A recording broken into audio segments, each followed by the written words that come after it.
Seorang pekerja warung nasi uduk Abah di Prengsewu menjadi korban pencurian handphone pada Rabu malam.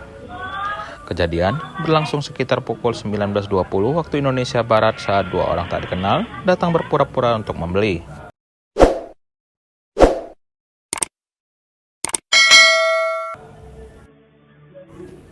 Menurut Abel, pekerja sekaligus korban, pelaku membawa kabur handphone miliknya dan langsung melarikan diri ke arah Prengsewu.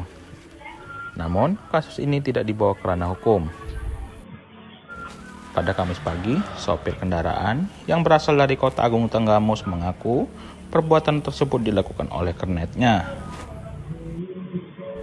Sopir yang bernama Setiawan tersebut menegaskan bahwa ia tidak tahu soal pencurian tersebut dan langsung mendatangi korban untuk meminta maaf secara langsung. Ia mengaku baru mengetahui perbuatan kernetnya telah membaca berita di media sosial. Setiawan mengatakan dirinya datang untuk klarifikasi dan bertanggung jawab, serta mengucapkan ribuan maaf untuk pemilik warung, serta korban atas perbuatan yang dilakukan kernetnya.